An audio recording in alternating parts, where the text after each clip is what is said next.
Hello. Welcome to ICRC-TV's COVID, HR, and Business Updates. You know me by now, right? Candy Pridemore, Principal Consultant and founder of the Human Resource USA. We are so glad to have you here. Now, if you didn't see all the notices out about the show's content, it should not be any surprise. We're sticking to the topic. We've put together another group of experts that are going to help us better understand how to deal with employment. And more specifically on today's show, we're going to talk about 1099 and gig workers coming into this COVID time period. I can't thank you enough for the feedback. It's your questions and your comments that are driving these shows. So I really hope you enjoy this because we've got representatives from all walks of life on this one. So get your pencils and your paper out because we're going to start right off the bat with Richard Oakes from GigSmart. This is an organization that specializes on helping organizations find the appropriate gig workers at this time, and all the time, obviously, but Richard's here all the way from Colorado, believe it or not. Very excited to hear what he's got to say. And then Michael Galam. Michael's here with Performance Technologies. Michael was a gentleman who actually transitioned from corporate America and now works as a 1099 and is going to give us the insight of all the challenges and the successes of making that transition and why it might be good for some, maybe not so good for others. And then joining us for the first time on the show is Jeff Mullins. Everyone has heard of Taft law firm here in town, one of the biggest and the best. And let me tell you, Jeff is joining us to help me better understand or help me share with you all the compliance aspects associated with 1099 and gig workers. This is not something we can take lightly as employers. You have to understand all the different laws and all the different entities that come in around a 1099 worker. Now we have talked about this a little bit on the show.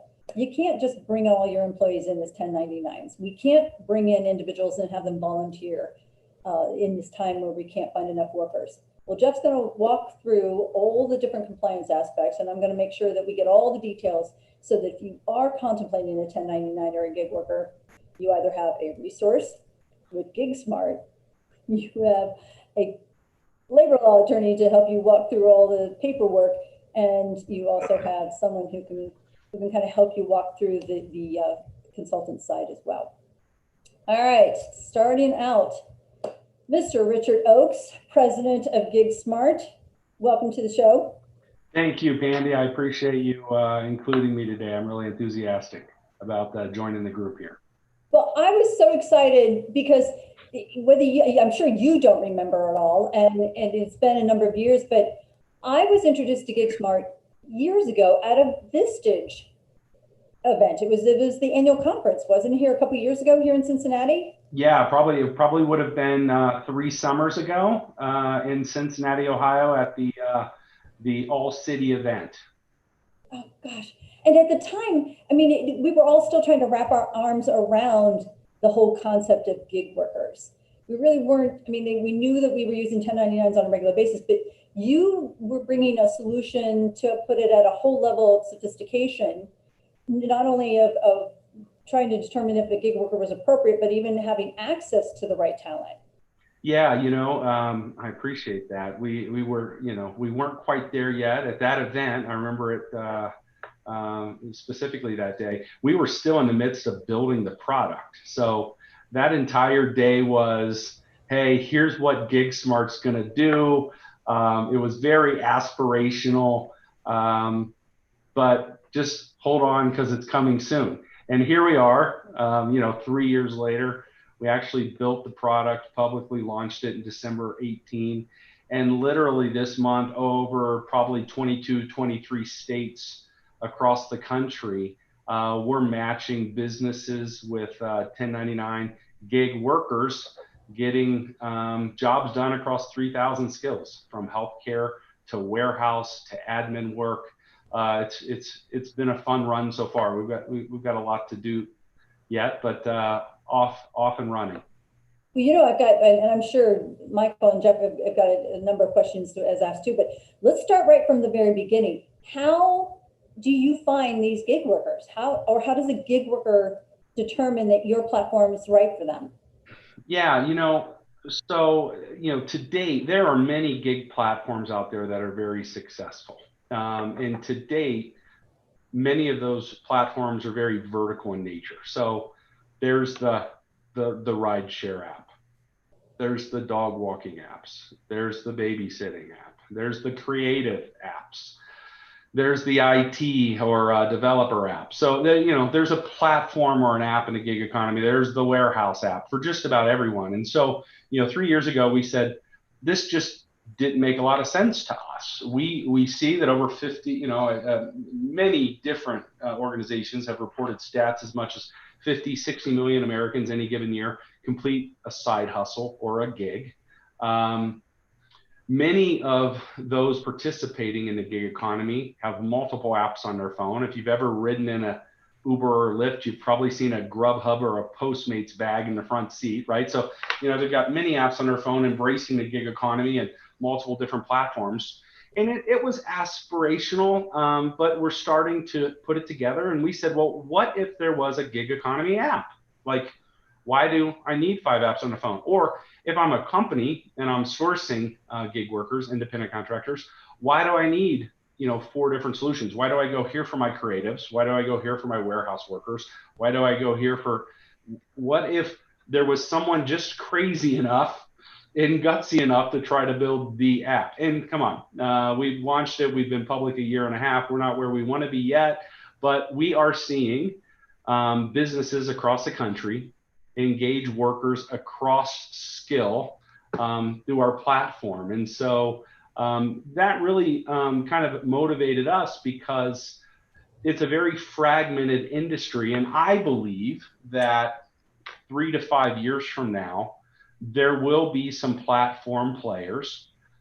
We're going to fight like heck to make sure it's GigSmart that will significantly disrupt staffing. So notoriously, if you're a company and you need temp staffing, if you go to a temp agency, I've used temp agencies in prior lives. It's what you had to do for decades. It's really been undisrupted for decades, but everyone would agree that it is a necessary evil. It's slow. Average placement in the temp agency nationally is about 3 days. It's expensive, sometimes markup as much as 50, 60%.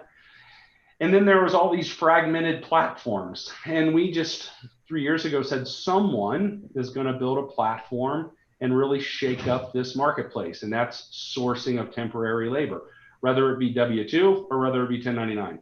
And that's aspirationally what we had set our sights on when we launched GigSmart and what we're doing every day now across the country as we build our business.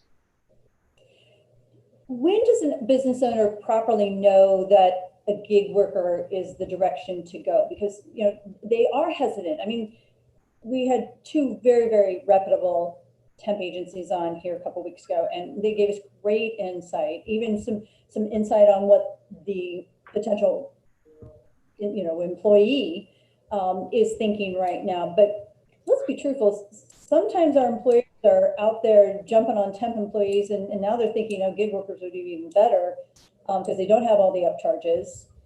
What advice or what counsel do you give to the business owners to help them understand when it is the proper time to do that?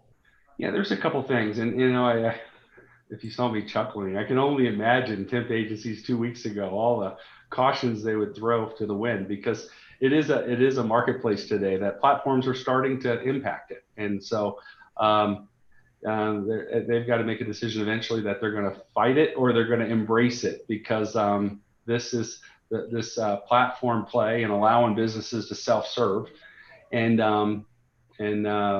come up with agreements with workers to get jobs done across skill is I don't think a fad. I think it's going to continue to grow aggressively. So how does someone know? Well, I mean, a very complex question, but I do think sometimes we make it too complex.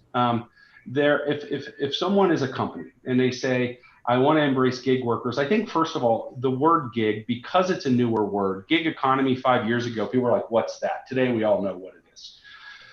It kind of scares them on doing something different. Well, companies over the years have been very accustomed to engaging with independent contractors, specifically in the creative space. I mean, 20 years ago, running a business, we were contracting with people on an independent contractor status to do graphic design for us, right? Or for projects. And it's very common to have business consultants like Mike come in and help with the business. And it's very common to have IT support and or development support for special projects. So that's been happening for decades, and literally isn't that scary when you talk to companies, because that's what they've done for a long time.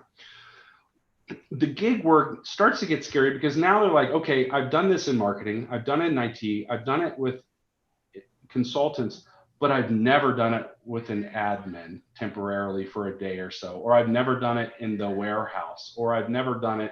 And so I would argue 2 points. Okay, first of all, it's not that different than what they've done before across other departments in their company. I will say, though, that it's important that they have buy-in from their compliance team, legal team, and from their insurance perspective, whoever they have commercial lines with, just to make sure there's the proper engagement agreements in place, the proper policies in place to make sure all parties are protected. And so, although it sounds scary, oh my gosh, I'm going to use a 1099 worker to do that, we've been doing it in other departments of our organization for decades. And it's just the newness and the growth of it is so fast. One of the fastest growing segments of our labor market that it's going throughout the call center, throughout the warehouse, delivery, that it's getting the attention, and it's so new for organizations. The key is, here are 2 inarguable points. More and more companies around the country need a flex labor solution. Okay, and let's just use like an accounting firm. I have really close buddies, friends of the family that run accounting firms. 50% of the year they're overstaffed, and 50% of the year they're understaffed. So if they could come up with a solution, a flex labor solution, to help them run their business more efficiently, they're excited about that. So I know there's a lot of accounting firms out there trying to get their arms around this gig economy thing.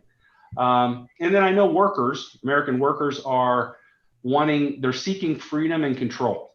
Okay, they like the flexibility of picking up side hustles or gigs or independent work. I mean, Mike said earlier before the call started, I wouldn't have it any other way. So those are 2 inarguable points, 2 trends you can't argue with. Now it's just the responsibility of the company, the insurers, the legislatures to come up with some up-to-date guardrails to help the market. So many times, specifically legislatures, we know states right now that are not very positive on 1099 workers, they tell the market what they think we need.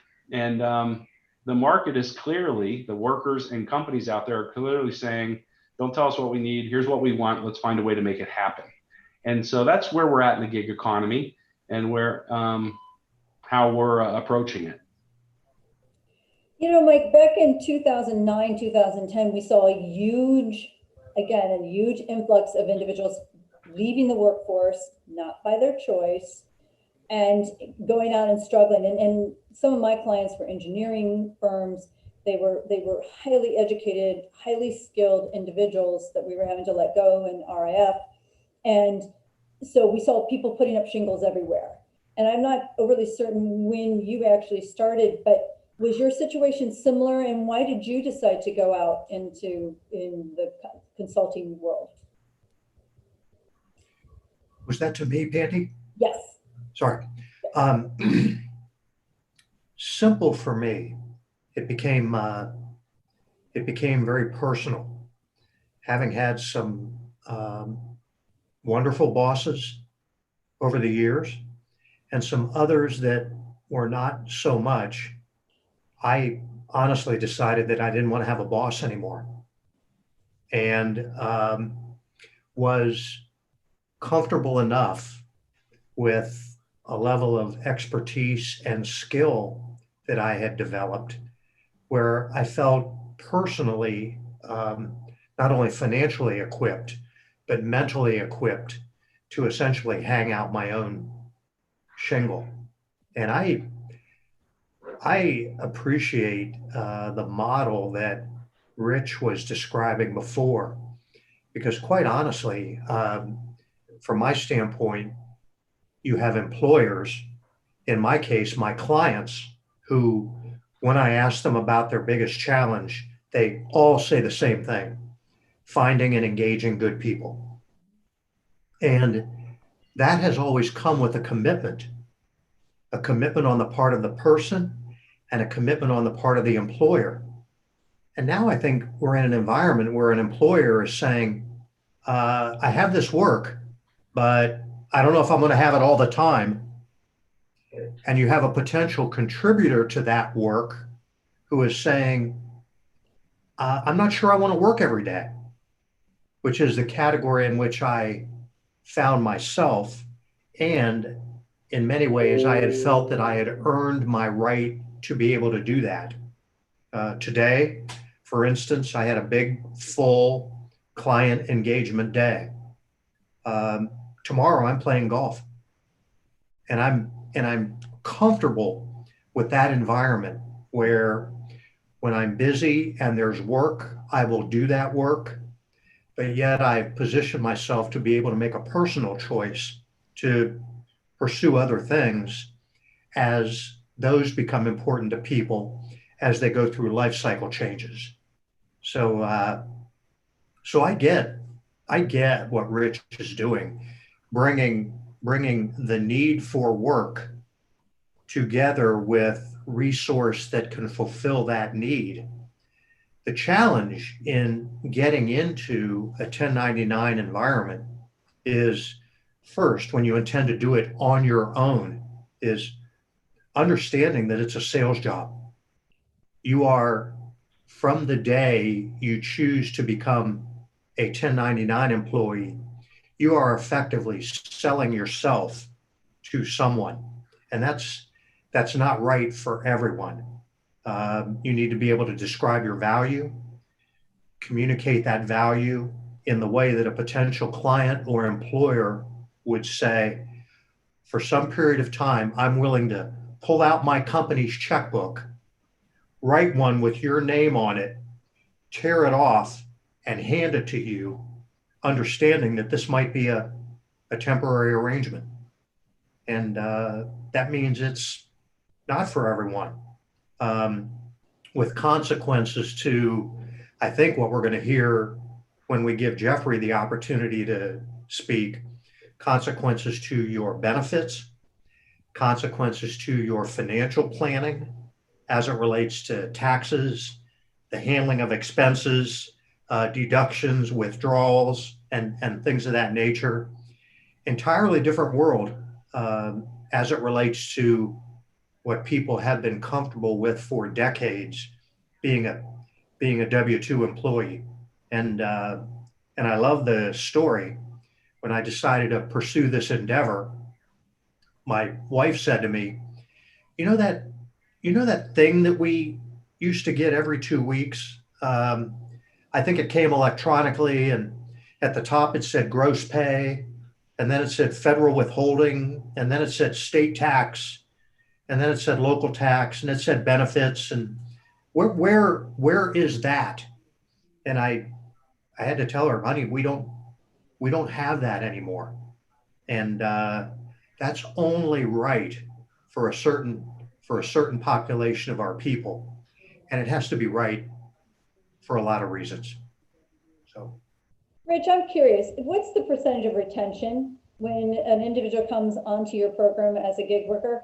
How long do they usually stay with you, or is there any data to support that? Yeah, not off the top of my head. I'll do my best to answer it. As far as I can't give you a number, but I can tell you that we have and most platforms are the same. We have a very diverse worker base, in the fact that what Mike is describing is really a leap of faith, that I'm gonna sever my ties to structured employment. I'm going to jump feet first into this consultant 1099 lifestyle full time, and And those who choose that path, God bless them. It's a wonderful path for those who are seeking it. And I have many friends and family that wouldn't trade that lifestyle for anything. That's not everyone participating on GigSmart, not the majority of people participating in the gig economy.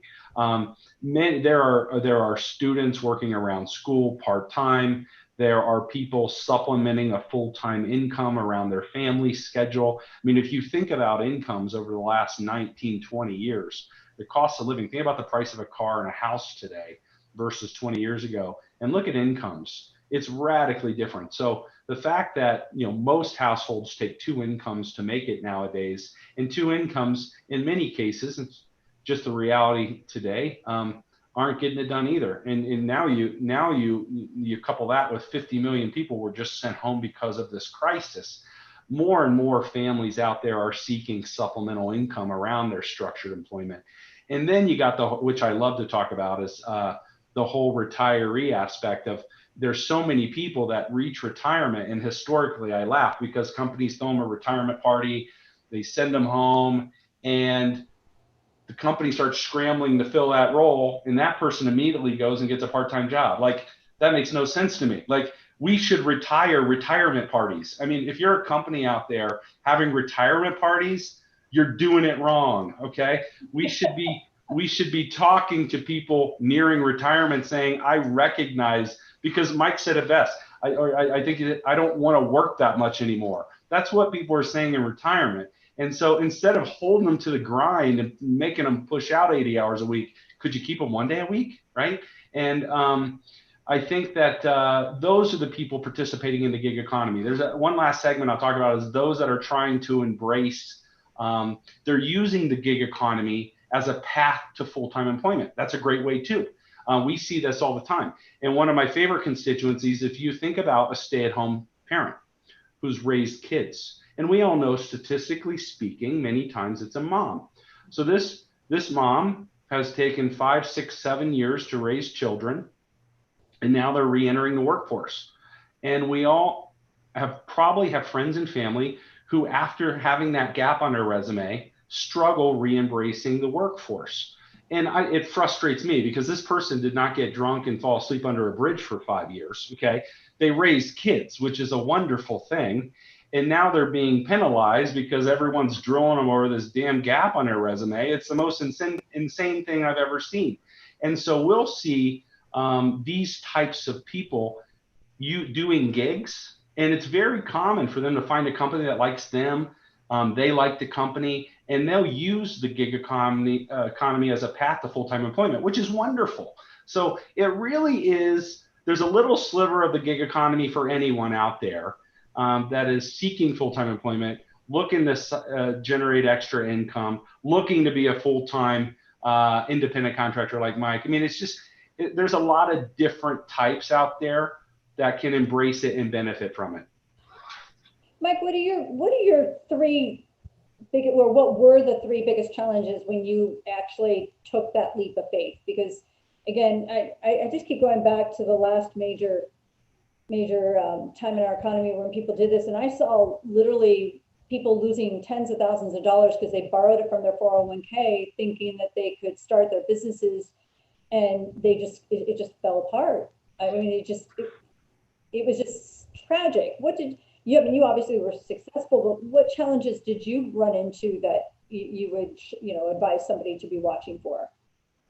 The first and foremost, is embracing the notion that if you're going to do this on your own, if you are in fact going to have your own small business consulting, you have simply one purpose in life. That's getting and keeping clients. Getting and keeping clients. And I say that without respect to the field that you're in.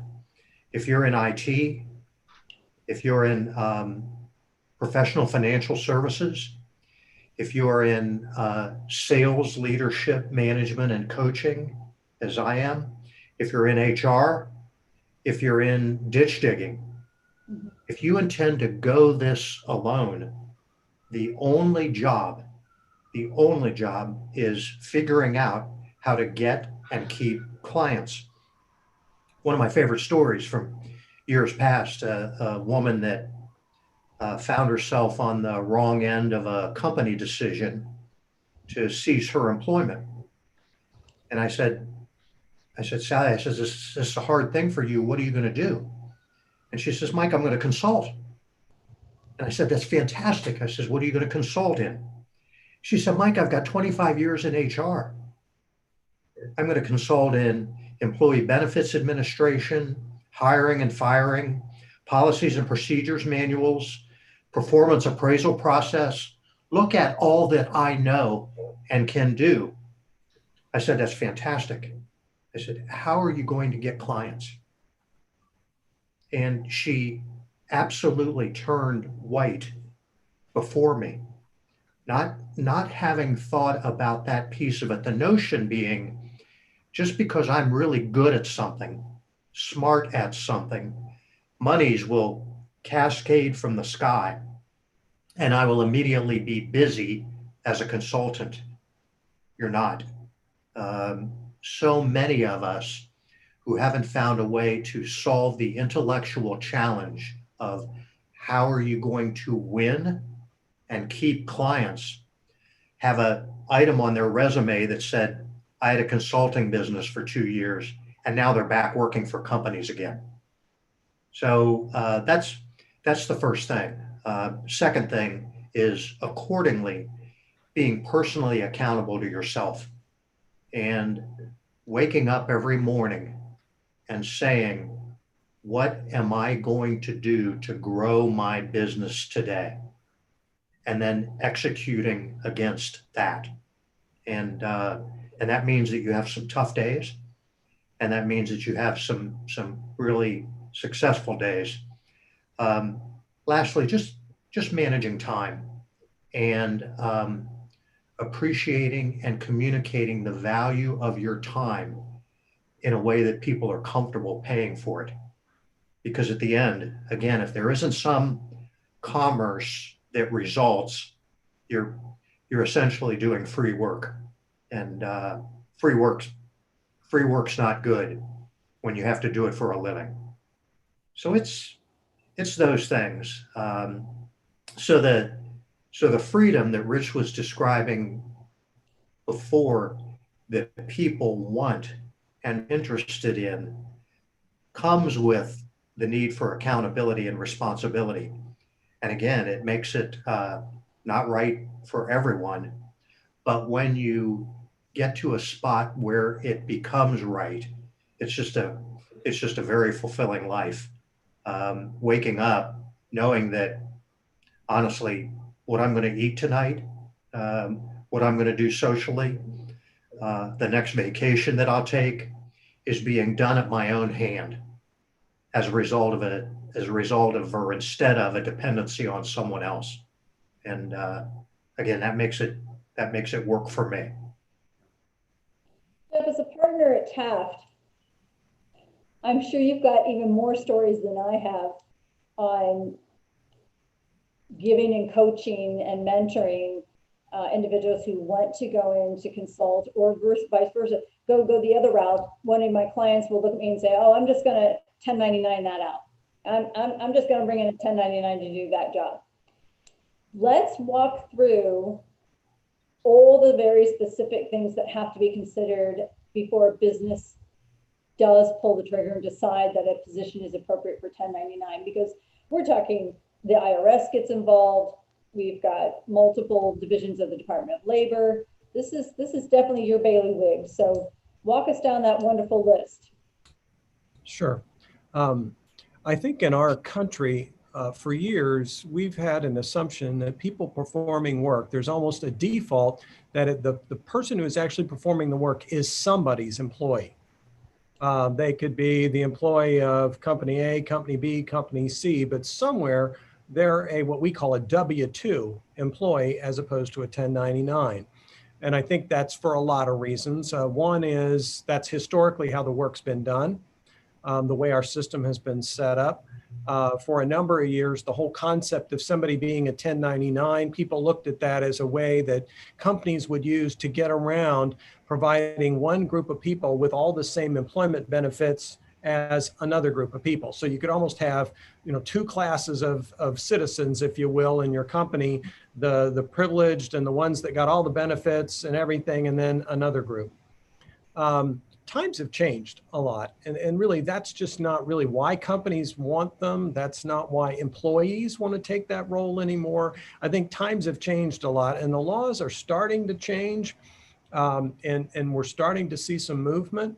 And there's some really powerful players in this field that want to see that, but it's still developing. And I think if you're a company and you want to bring someone in, you do want to be very careful. And a lot of people will tell you, well, I'm fine. I've got an agreement that says that person's a 1099, as if, that's sort of the beginning and the ending of the analysis.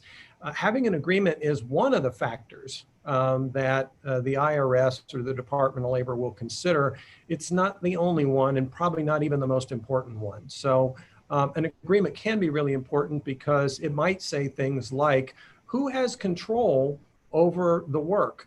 Is my job as an independent contractor to come in and do or accomplish a task for you, and you turn me loose on it and I do it? Or are you looking over my shoulder every 5 minutes telling me how to adjust or change or do this or that? And how are you paying me? Are you paying me for getting the whole job done? Or are you paying me by the hour, just like you might an employee? And then, you want to look at some other things about who can direct the work. Am I bringing something to the table that I have special experience in, and highly specialized the experience, the more likely they can be a 1099. The less specialized the experience, the more likely they're just going to be viewed as an employee. What's the term of the agreement? Am I just here to do this project for a stated period of time or until the project's complete, or is it just open-ended? I mean, I've seen situations where somebody's been somewhere as an independent contractor for 4 years or something like that, and that can be true. That can actually work. But what would also be helpful if you're the employer would be to look at that person and say, do they do this same work for others? Because if you're doing this work for 4 or 5 different companies, that's great, or even 2 or 3. But if you're just doing it for me and you only do it for me for a lengthy period of time, I look a lot more like an employee than a true independent contractor. The other thing you look at is, do they have their own company? These are things that if you're a company and you're bringing somebody in, if they have their own LLC, and maybe you're paying the money to a company as opposed to the individual, that looks more like a legitimate independent contractor. Do they have workers' comp insurance? Do they have some of the things that, and do you ask them in that agreement whether they have it and they certify that they do? And then in the agreement, do you make it clear that, this is something, there are no benefits, there's no vacation. Again, sometimes we'll see independent contractor agreements that when you hold it up next to the company's employment agreement, all they took out was the part about your employee. They left every other provision in. You get this vacation, this is all the other stuff you get, and all that makes them look more like an employee than an independent contractor. So I do think you have to be careful, and it can be a tax problem for you, because W-2 employees, we do withholding, we do FICA and FUTA. 1099s, we don't. There are a lot of discussion going on with the Department of Labor about, who's an independent contractor, who's not, and very straightforward. Independent contractors can't unionize. Employees can. So independent contractors aren't employees for purposes of like Title VII and the discrimination statutes. Employees are. So a lot of times in cases, one of the first things we'll see is, the question is this person an employee or an independent contractor? And if they're an employee, there's all sorts of strings attached to that. If they're an independent contractor, not so much. And this can be a big problem for employers. It's one thing if you bring in one individual and you work them and they're a independent contractor for you, but you probably should have called them an employee. Where you see a much bigger problem is where maybe you have 100 people like that.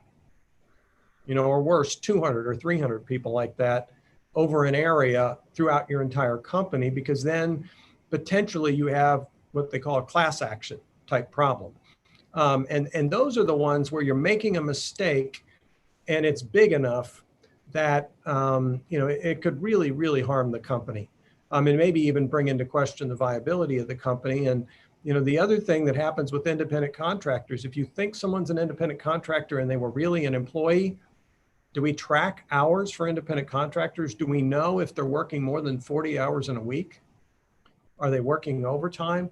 For a lot of independent contractors, we don't really care, because as an independent contractor, you're there to get the job done. You might take 50 hours, 60 hours, and then you're done.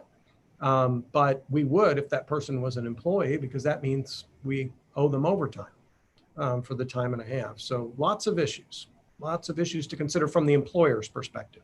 Yeah, and again, I love one of my situations is I walked in and they were giving the employee handbook and certain policies to the independent contractor and having them sign all of it. And I said, what in heaven? And they said, oh, well, but we got to make sure they know where to park, and we got to know, they need to know where to put the recyclables. And I'm like, oh my gosh. Yep. Another situation that I had was the client was running the 1099s through their payroll system, because the payroll system would actually say, well, these, we'll run 1099s. However, many of the categories that they were completing said employee.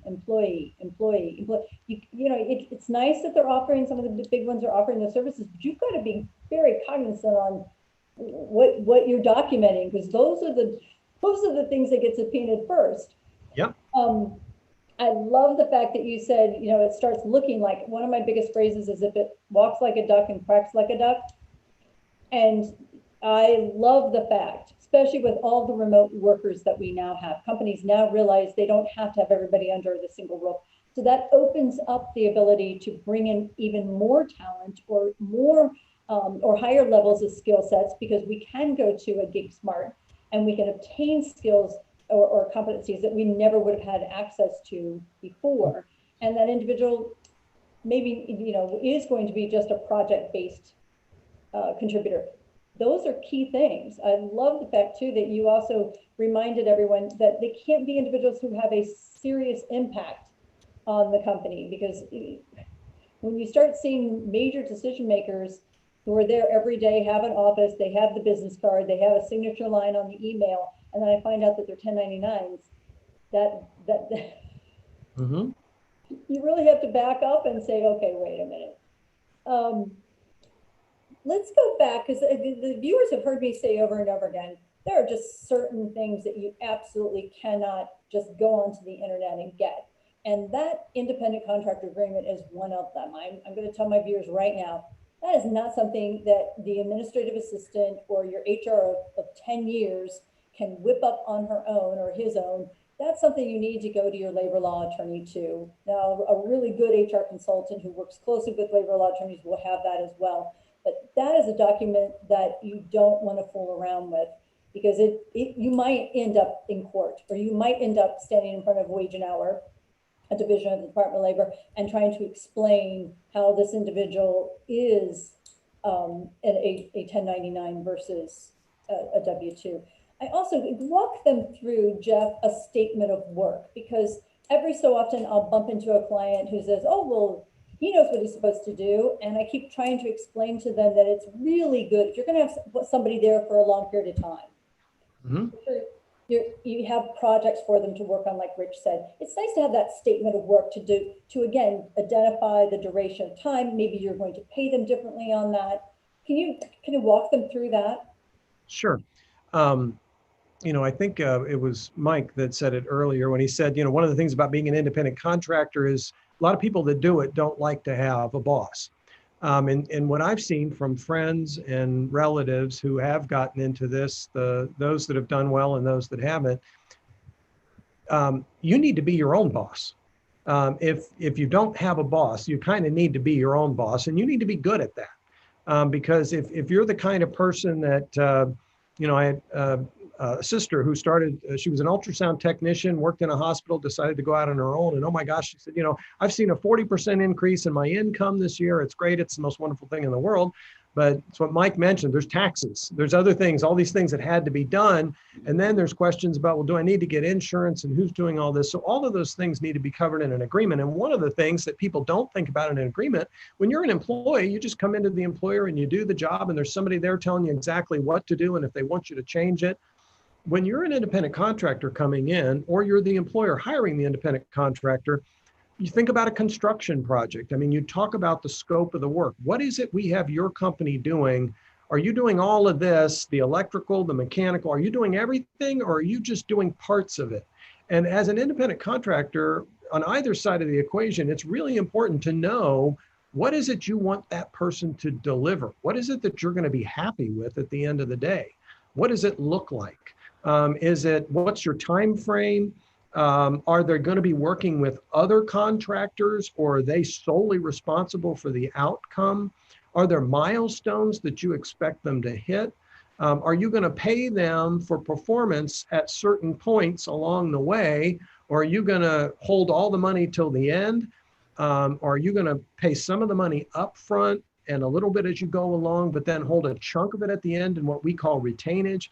There's all sorts of things that the payment structure and what you want them to do, they need to be spelled out in the agreement. And where it really gets ugly in these situations is where two parties talk, and it can happen with the most honorable intentions on both sides. Two parties talk about what they're supposed to accomplish in a project.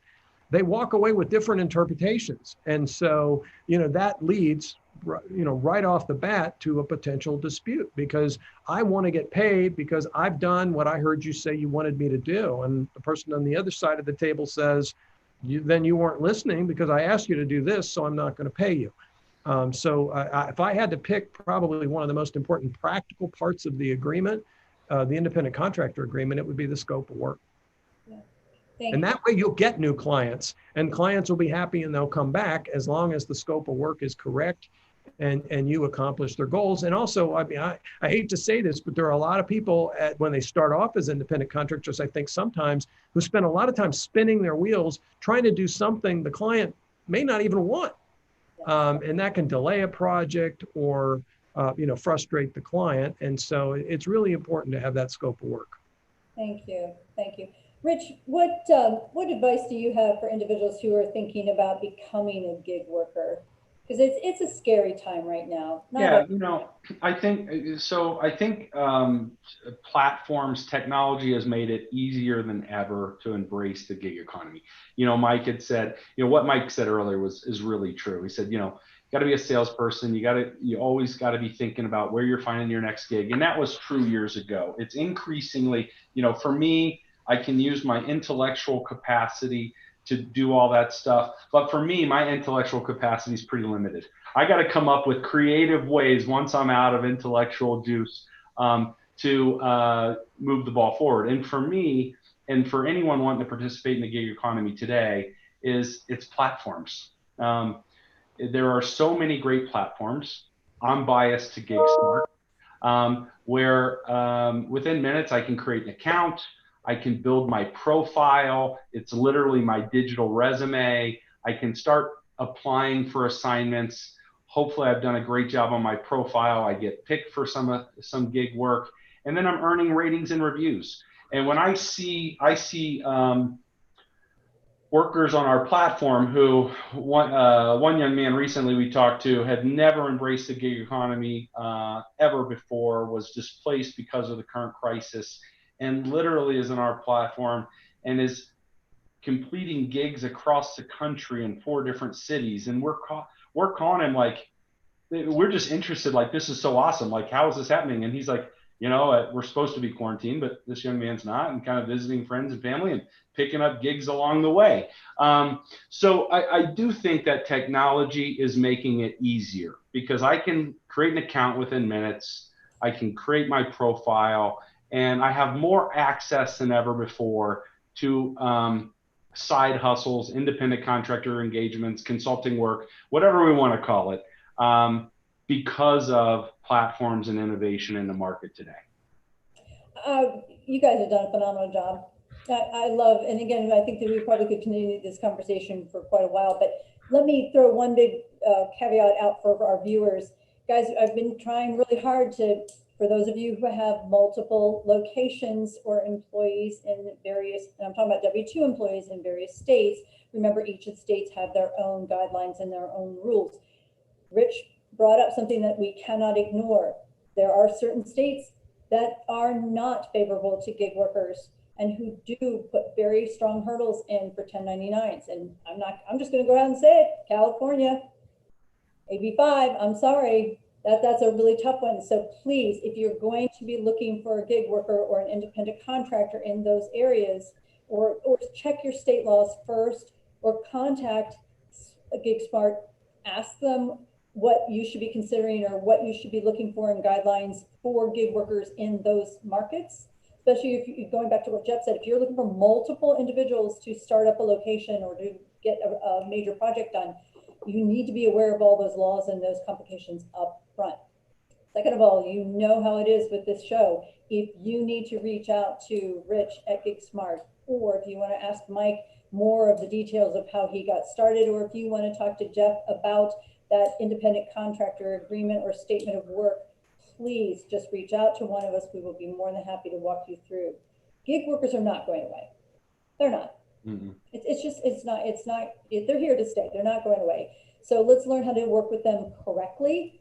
And viewers, let's just consider this one more option on how to address the employment challenges we have right now during COVID, because it might be a good fix for some of you. It might be exactly the opposite of what the rest of you need. So work it through, and again, consider the three presenters we have here today as experts in your toolkit. Guys, thank you very, very much. Michael Gillam from Performance Technologies and Rich Oakes. We're going to move on back over to Jeffrey, because I got some things to talk about with him in regards to some HR issues. Hey, Jeff. Yes. CDC decided to throw us another change. Did you catch that? Mm-hmm. Yeah, go ahead. Help our viewers understand why we no longer have to wait 14 days. Isolation. Yes. Well, Pandy and I were talking last week, just that, when things are changing so fast in all of this, and we're getting to the end of the summer and everybody's getting ready to take their vacations. And they're trying to squeeze those in before kids go back to school and everything heats back up. Unfortunately, what's happened, where's the state that a lot of people go to as an example? There's South Carolina, Florida, a number of states that are actually hotspots right now for COVID-19. And what questions we're starting to get just in the last couple of weeks is, what happens if an employee goes on a vacation to one of those hotspots and comes back? And I think, and I don't know if anything else has happened new today, but as of the last couple of days, what we've heard is the governor strongly recommends in Ohio that if you do that, when you come back, you quarantine for 14 days. So what does that mean for an employee? I've got a deposit on a place in Florida, and I'm going to go there with my family. We've had a vacation planned. We need that vacation because this last 4 months has been terrible, and we're really looking forward to this. But if I go, when I come back, I would have to stay home in addition to that 1 week for an additional 2 weeks, meaning I'm off work for 3 weeks. And the question is, what happens in those two? Can you say to an employee, don't go? Can you just say you're not allowed to go? Or if you do go, fine, spend your week. But when you come back, we're not going to be allowed to have you back at work, and you won't get paid for the next 2 weeks. Or you have to use your PTO if you want to be off for the next 2 weeks and burn it all up. Or is that Family First Coronavirus Response Act? Can you use those 2 weeks of sick leave for that time? And if there are employees who can work from home, certain types of employees, can you just have them work from home? All of those things, for whatever reason, in the last 2 weeks really started to hit the fan for people. And I think that's because of the uptick in the virus. And it's also because this is one of the most popular times to be going on vacation. And so I think employers have a lot of flexibility here. And I'll be honest, I've heard both sides of this from employers. Some employers are saying to me, look, I'm concerned about the virus and I want people to quarantine when they come back. But what I'd really like is if they just delay their vacation or have a staycation and just stay here and not go, and then they could come right back to work for me and keep doing what they do. And you know, frankly, an employer could tell an employee they want them to do that. My advice would be, if you're going to do that, announce the policy as soon as possible. It would have been great if we'd all done this 3 weeks ago when people had time to alter plans or go someplace else that wasn't a hot spot. But I would try to do that in advance. You could also, I think, have a situation where you say to somebody, you know, if you're in a job like construction or service where people can't stay at home and work really, if that's the case, I mean, you could say to people, you're not going to get paid for 2 weeks. Right now, when you need good employees and they can probably go somewhere else and they might be really ticked off at you, that's kind of a hard decision too. I would not say to them, you have to use your PTO. But you could allow them to use their PTO. And I've got some employers who are trying to say, well, if you have to quarantine, if we chose to, could we use the Families First Coronavirus Response Act 80 hours of sick leave? And I think that one's a close call, honestly, because this is a recommendation from the governor. It's not per se an order that this has to happen or they have to quarantine. And it's a company policy that we have. But could you say that you're interpreting the policy that they have to stay home and you give them the paid sick leave, and then on your payroll, that's the way it appears. And then that way you get the tax credit. Honestly, from an employer's perspective, they're saying, I don't really mind them getting paid, but it'd be great if I could get a tax credit for it too. And if that might be a win for somebody. And so I think that's how you'd have to craft it, that based on the governor, you view this as being tantamount to a governor's order that they have to stay home for those 2 weeks and you let them use the pay. But I do think that's a gray area. There's not been any kind of guidance on that yet under the FFCRA. And I'll be truthful, Jeff, I go even a little bit further. So many of them still have their PPP money. So it's not a matter of them not having the funds. Right. It's the matter, and again, the tax credit is essentially, that's money as well. So what do we have? We have employees that are stomping their feet and saying, look, this isn't good for business. I can't afford to have you, I need you boots on the ground. I can't have you out 3 weeks. 7 days, yeah, when I approved the vacation, 7 days wasn't bad, but now it's turned into 3 weeks. So I'm not going to pay you any of the programs. I can see so many problems with that. And come on, the employees know you've got the PPP money. That's not any big secret. Yeah, I don't, if you think the employees don't know that you're taking advantage of these programs, you're blind. Yeah. So, and understand, just as Jeff said, viewers, individuals are almost fighting to go to work. They have so many more options now to not go to work. And 2 terminations that I've been involved in here in the past week, the employees could have cared less. They were almost relieved. The one guy just looked at us and said, can I go now? I mean, we hadn't even finished or even really gotten into the conversation. We just said, we're gonna have to part ways. And he goes, great, can I go now? I'm like, oh my gosh. This is not the time to be upsetting your employees. If you've got the FCCRA program, it's not a lie. You're not cheating anybody. You're not defrauding the government. Individuals are all treated the same.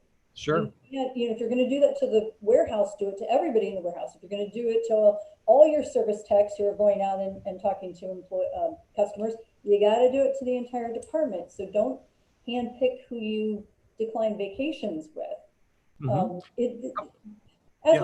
We're not getting any fine-tuned details on any of this.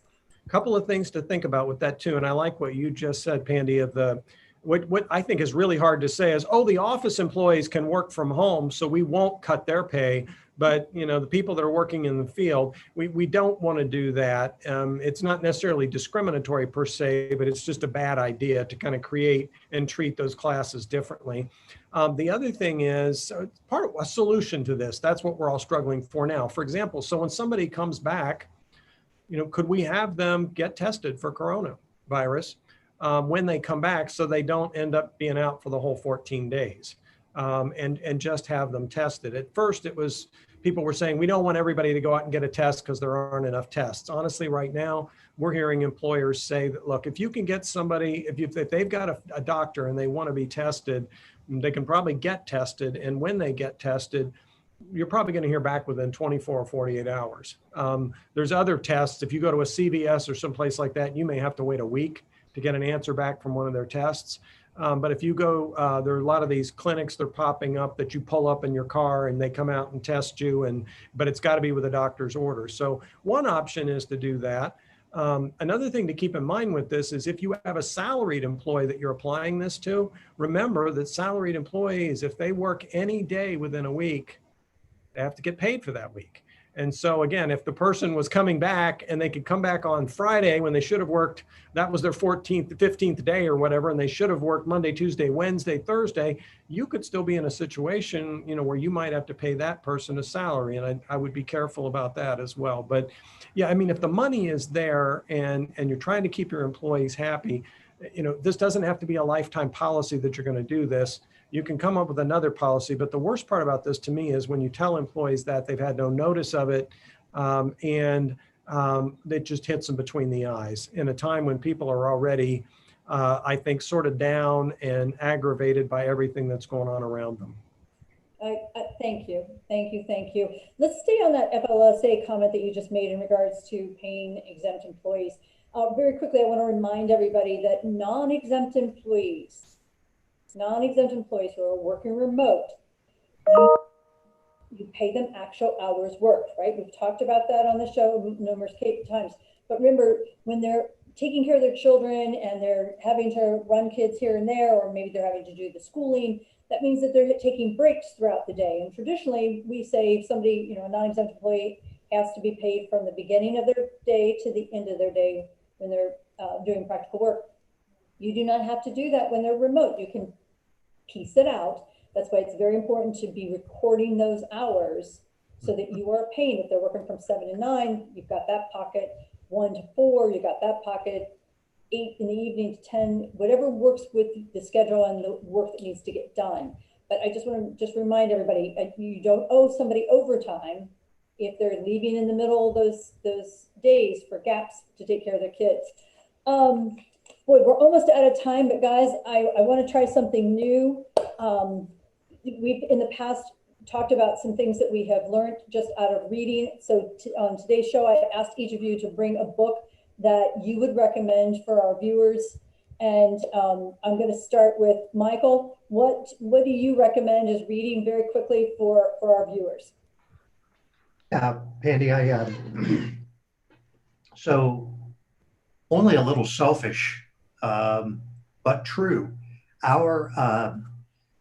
My intellectual property for how to execute a sales process, okay, how to engage a prospect, how to do discovery, create a proposal, and win business, win clients is captured in something called Get Real Selling.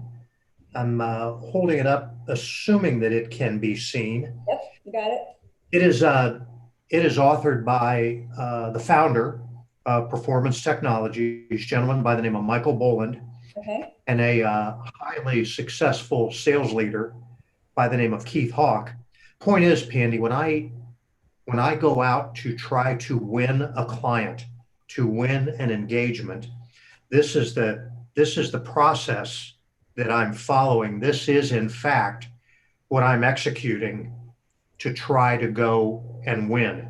Well, and across, 130 very short pages, easy to read.